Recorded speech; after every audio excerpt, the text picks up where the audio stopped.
Let's go.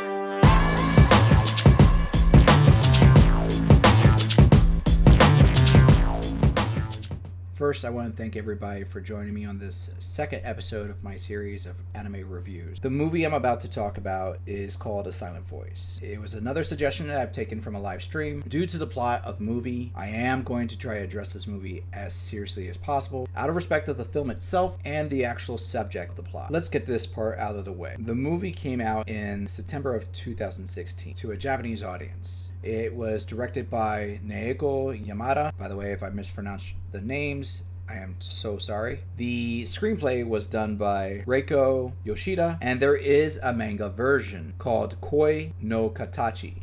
The movie itself has won several awards, nominated for several more. It's made over 30 million worldwide gross. Now that I've given credit to where credit's due, and I want you to keep this in the back of their minds because I am going to go into the next following aspects, more about my experiences with the movie, how I felt about everything. All this is played off of the writers, the influences that they have, and in the end, the director that did this film. The first thing that I'm going to talk about is the art. I wanted to talk about the art because I feel like it really does deserve some credit here. And I'm saying this to be actually honest in the fact that it is not the best art style. It's not so unique and so outstanding and outlandish. And quite honestly, it's very simplistic. You can see a lot of different anime movies that run the same kind of drawing techniques and same kind of techniques that they're there. But I think in this case, it actually works very well because the story is not an outlandish story.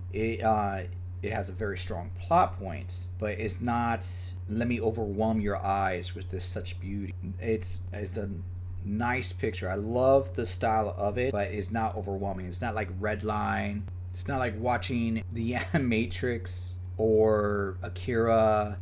I can say, like, I've seen other animes that keep this style, so it's not unique in that sense.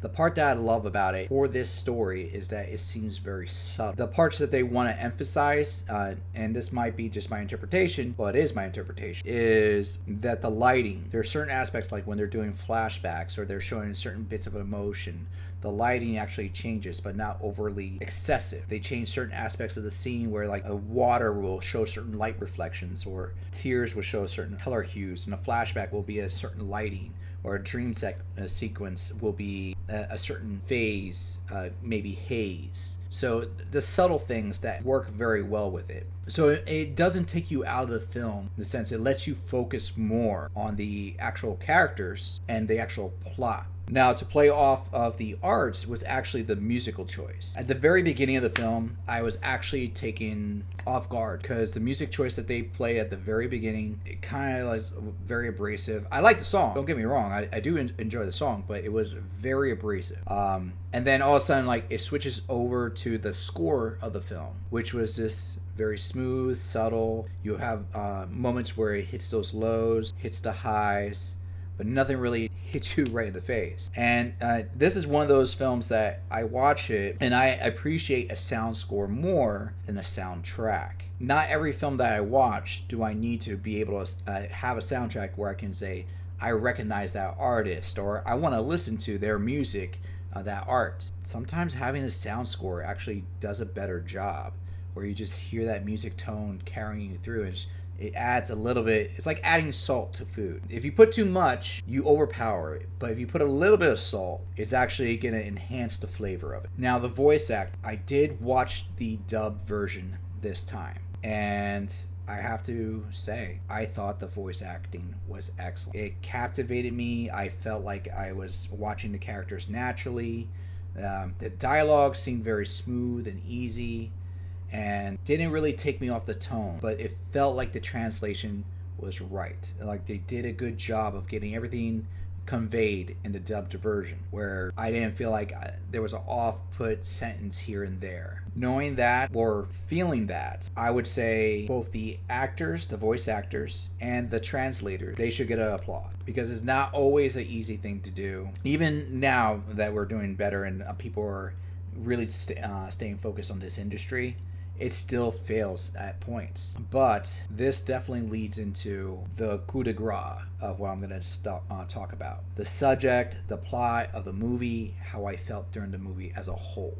These actors, these voice actors, brought this home for me. Everything that I'm about to talk about, if they didn't really sell the emotion of this could have failed so hard. So after saying all of that, I am going to start off with saying that this movie struck a very deep chord for me for a lot of different reasons. And there will be some spoilers in here. I am going to drop some spoilers because these spoilers are going to explain like how the emotions are drawn out. If you don't want to deal with any of the spoilers I'm about to talk about, that is okay.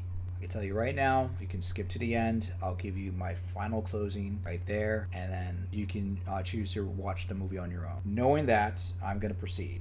The movie starts off introducing your main character. His name is Shoya Ishida. For purpose, I'm just going to call him Yosho. If you watch the movie, you'll understand why. As they introduce his character, you see him, looks like he's going through his day-to-day, collecting his bills, getting rid of stuff, dressing up nice, and quite literally in the first few minutes of watching this film, it dawns on that he's planning on ending everything for himself. And right before he goes to do it, he has a glimpse of a memory. And it just stops him. Then it goes into an extended flashback of his childhood, back when he was in elementary school. And that's where the music really pops off. And that was the part that threw me off at first. It looks like he's having fun, enjoying his friends, having good times. You know, what kid's not going to have good times in their childhood, right?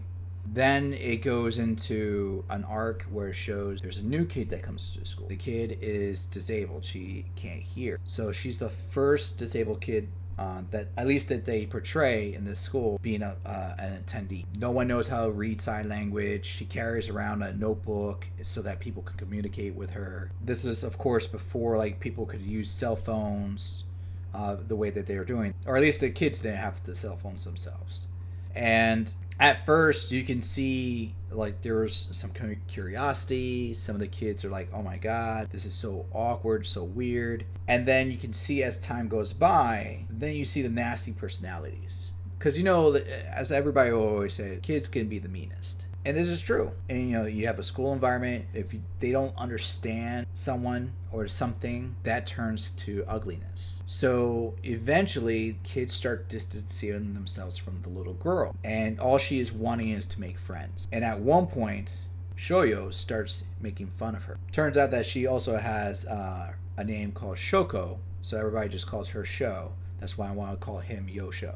So Sho versus Yosho. He starts making fun of her in order to grab attention from the class, in order to kind of make his friends laugh. And the other kids are falling in line with this. The teacher doesn't really do much. The teacher knows what's happening, but he just pretty much continues with the class. And it gets to a point where you can see what is minor acts of bullies, being a bully. You know, he's flicking dust at her. He's like testing to see if she can really hear.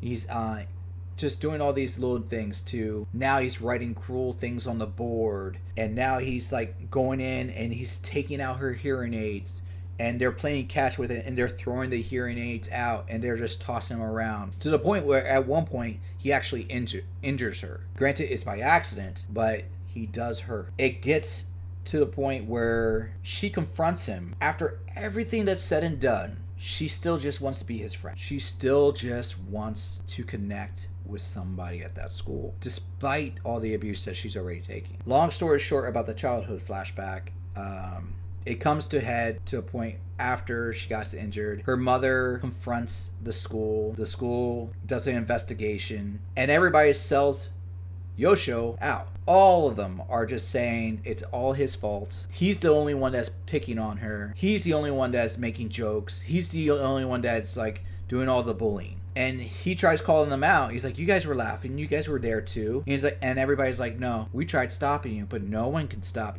you. So he gets ostracized. His mother finds out about the whole situation. She empties out her bank account to pay off the debt of all the hearing aids, because this has been going on for multiple months now.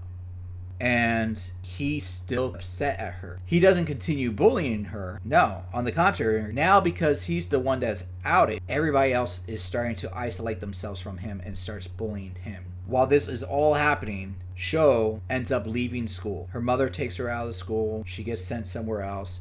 And we don't see Sho again. The entire time he finishes out elementary, all his would-be friends are no longer there. Now they're the ones who are beating on him. Now they're the ones that are tossing him in the water, tossing out his stuff. He's by himself the entire time. He goes through this even going into high school. And you can tell as this is progressing, he's actually develops a phobia that he's always thinking they're still talking about him as a betrayer, as a bully, as this guy who you can't trust. He can't trust anybody. He can't look people in the eye. So he now is recluded into himself, and he's just like a shell of the person he used to be.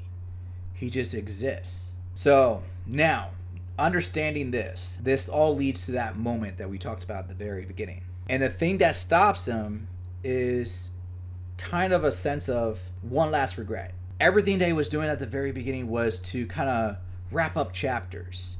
He worked a part-time job to earn the money back that he owed his mother.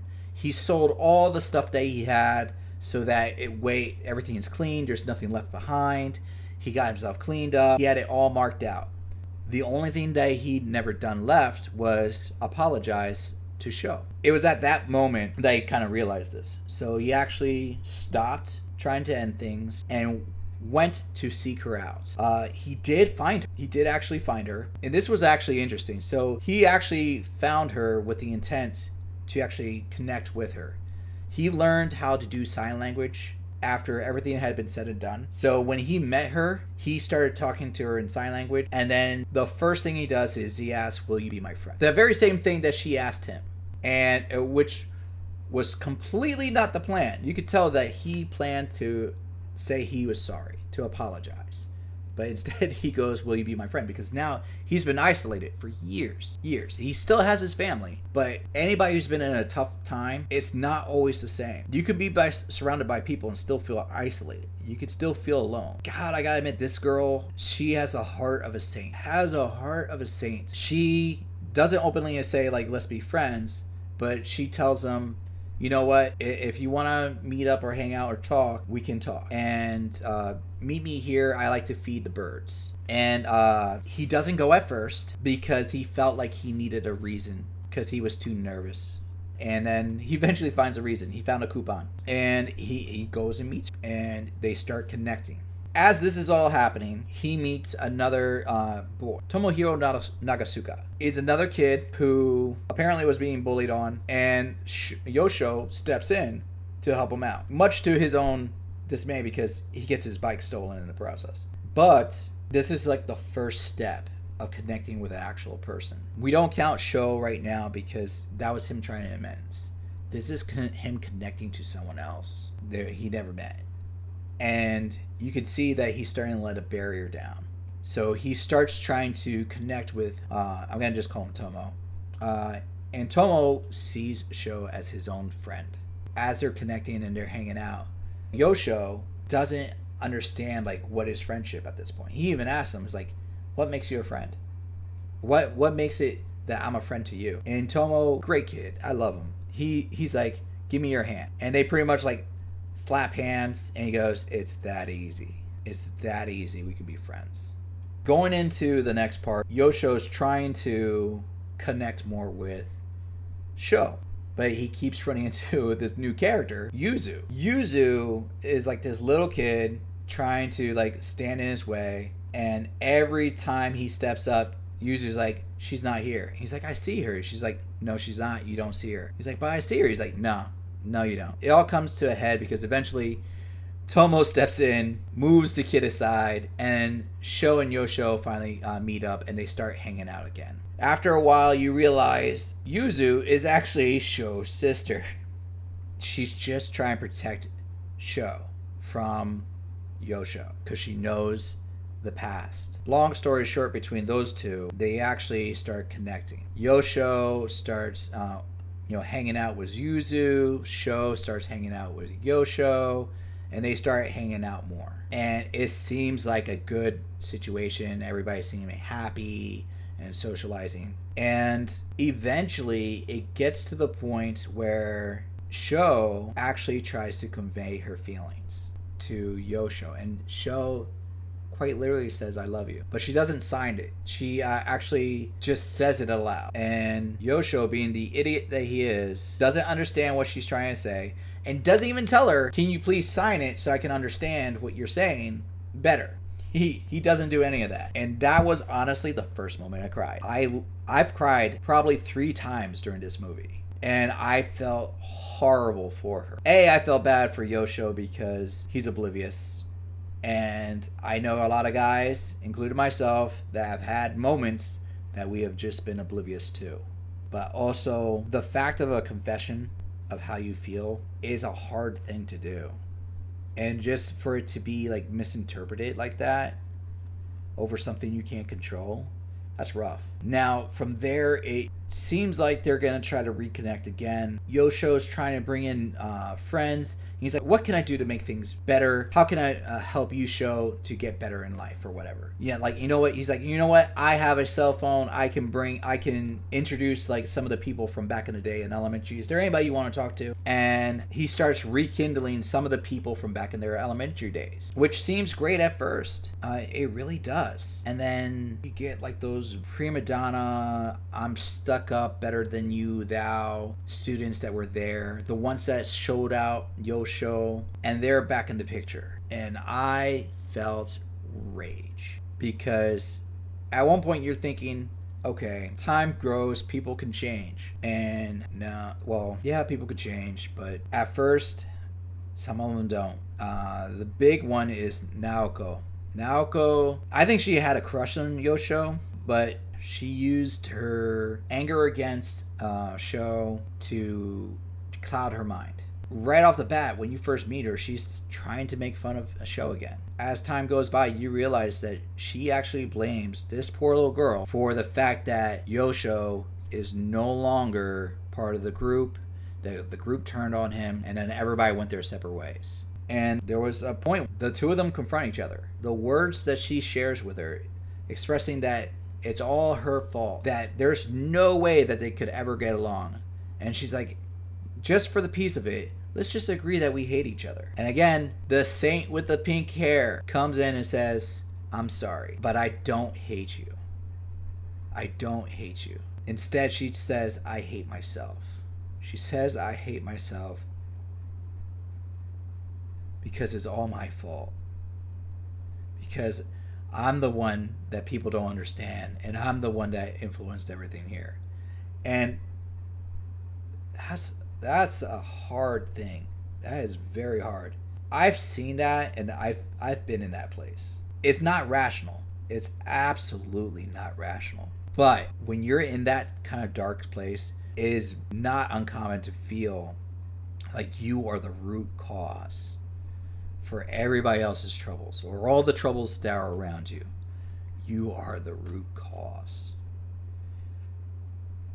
And to see that being from this girl, who, the saint with pink hair, as I called her, she feels this way, and you can tell that she feels this way all the time. It's heart-wrenching. It is really, really sad. And then on top of which, this is all being shown to others, and they're witnessing this. So it's not even a private conversation anymore. That's really rough. And as you're watching this, you can tell there are support systems for Sho.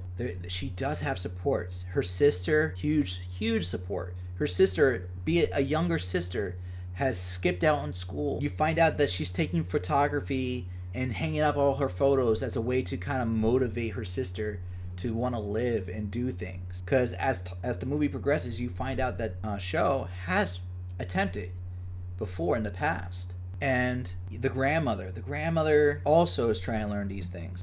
She's trying to learn how to sign for her granddaughter, because they come to realize that there's no way that she's going to be able to hear. That her hearing, and they don't say this outright, but as I am watching the film, I can tell like she stopped using the hearing aids on one of her ear when she was using both of them. And so you can put two and two together, that she's using the hearing aids, but her hearing's getting worse and worse. So it's going to get to the point that she may not be able to hear at all, even with the hearing aid. So things are being compounded on top of that. And then eventually comes to blows with Yosho and the rest of the elementary crew that are there. And he kind of recedes back into himself. He kind of relapses back into himself, which in a moment of him being cocooned in himself, he calls everybody out for the bull that they're all there for. You know, the one girl who professes herself to be better than everybody else because she's just saying she's not wrong, she didn't do anything bad, versus the one girl who's a horrible woman. She's horrible.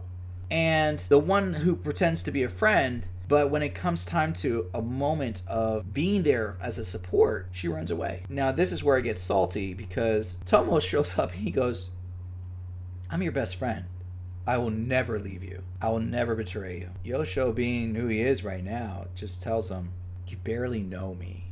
This is not your place. And even after being told that, Tomo tells him, I'm going to give you your distance, but no, I'm still here for you. After all that's said and done, Yosho and Sho still try to connect.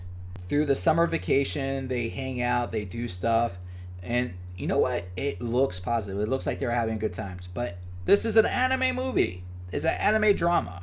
We know things can't be smooth. We get to a point where they're watching the fireworks. Sho decides, I need to go home. I have homework to do. And Yosho's like, okay, that's weird, but okay. And granted, at this point, he's also hanging out with the family.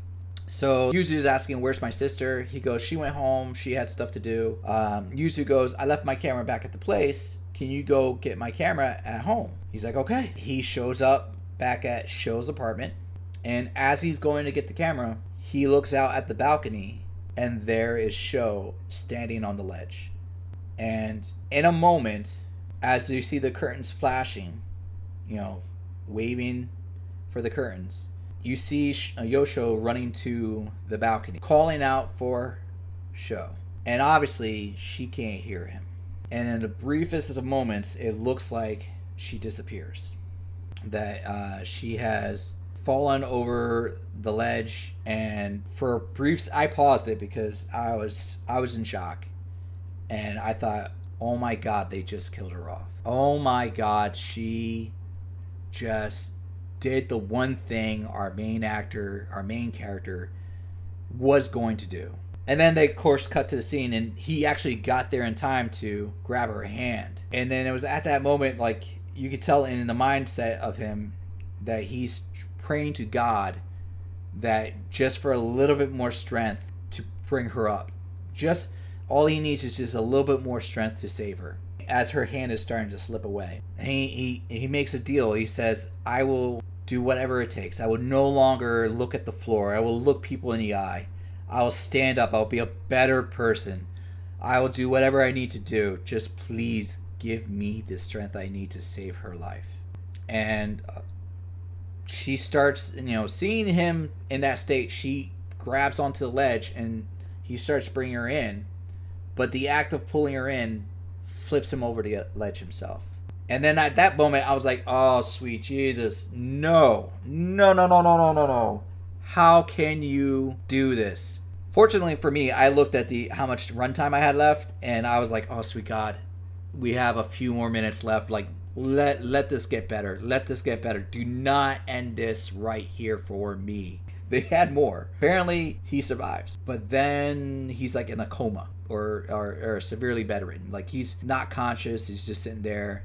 And for what looks like to be months, Sho is trying to visit the hospital. But Sho is being blocked by Naoko. Which, first of all, this girl's not a friend of the family. Yet she just happens to be there every single day. And the mom's like, okay, I don't know how that flies. I really don't.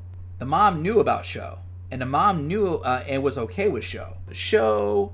Sho's mom, Yuzu, they all apologized and begged for forgiveness in front of Sho's mom.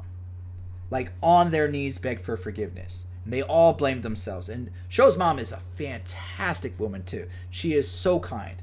She just accepted everything. She's like, it's not your guys' fault. It's not your fault. Matter of fact, I am actually so happy that Sho is alive and safe. I'm happy she's safe. I have faith that Yosho will be too.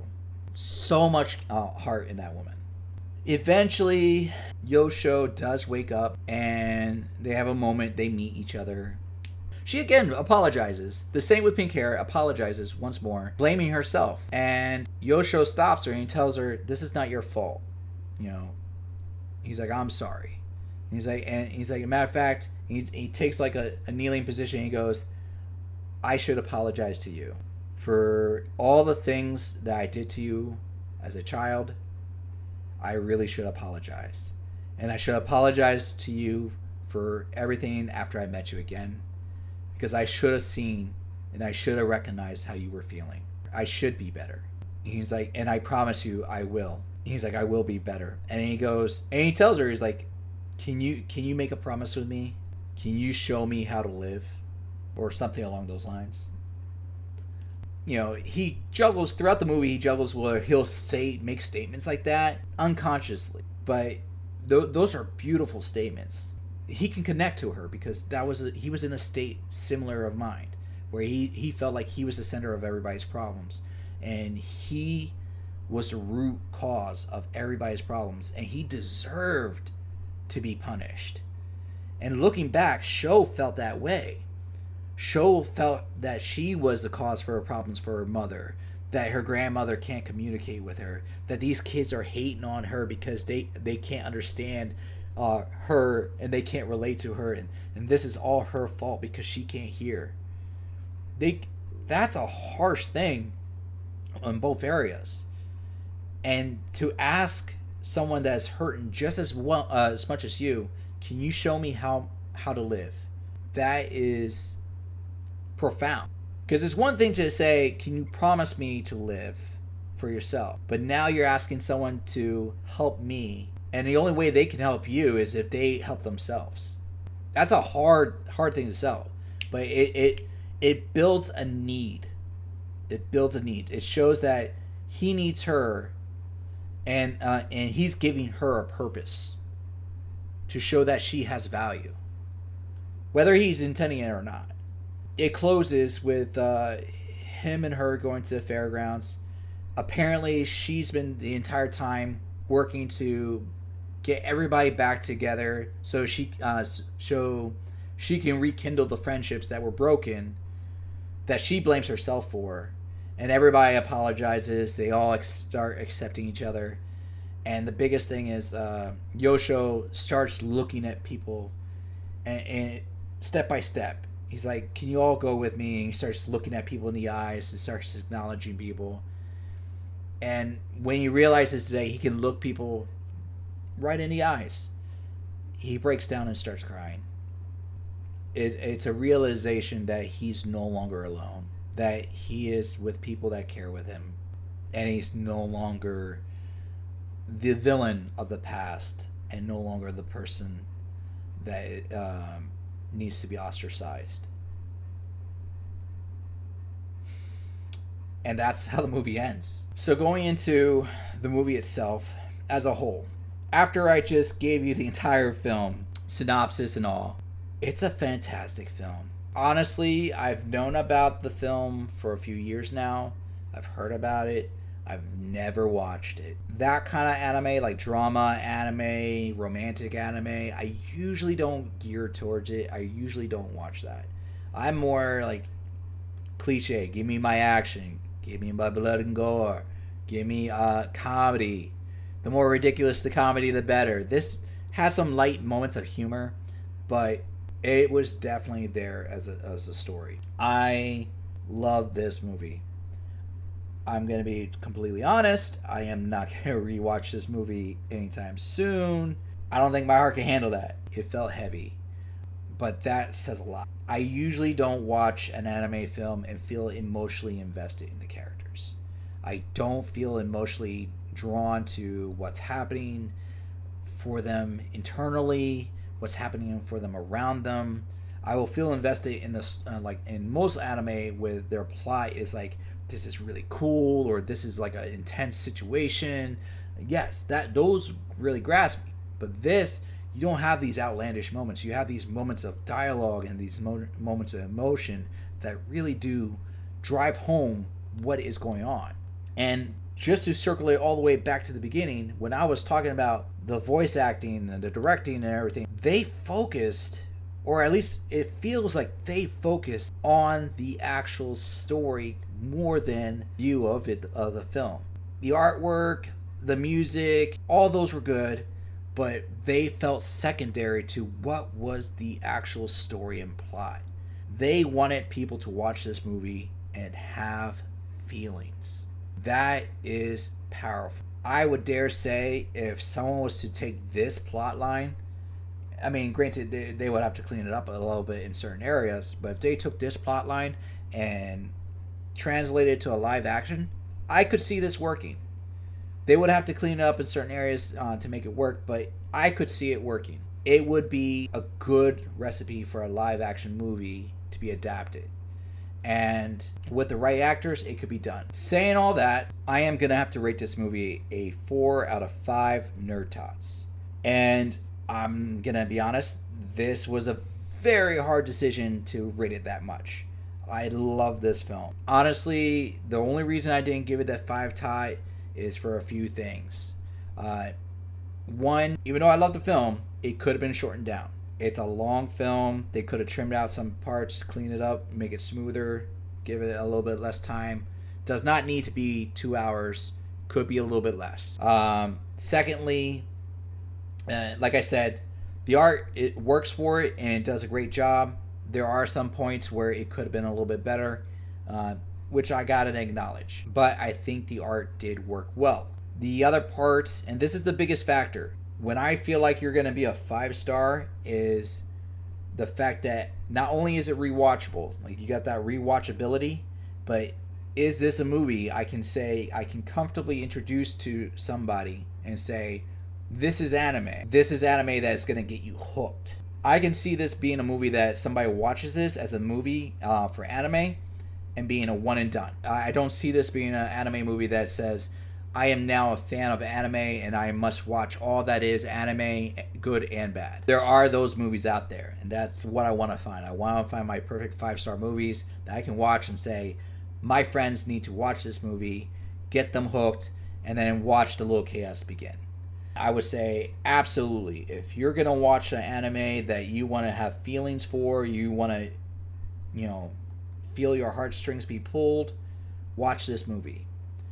I don't know if this is going to be a movie that will say, now you're going to be in that world of anime. That's why I can't give it a 5 nerd tots. That was a very hard decision because I wanted to give it. This is probably going to be my longest review because my next review that's coming up is for a movie called Swimming to Sea, also known as Paddock. That one is going to be coming up shortly after this one, and it's going to be a lot shorter and a little bit more precise. On that note, once again, everybody, thank you for joining us. I hope you did enjoy the video. If you sat through everything, hopefully some of the feelings I felt during this portrayed itself back to you. At the very least, you feel motivated to watch this film. If not, do me a favor. Do yourself a favor. Reach out to somebody. Reach out to a friend. Find a friend you haven't talked to in a long time. Just let them know that you're there. Be like our boy Tomo. Let your friends know that you're there, that even though if they don't want you there, you will always be there. Because, you know what? People need support. The support doesn't need to be a crutch. The support just needs to be there. Much love. I'm out. Let's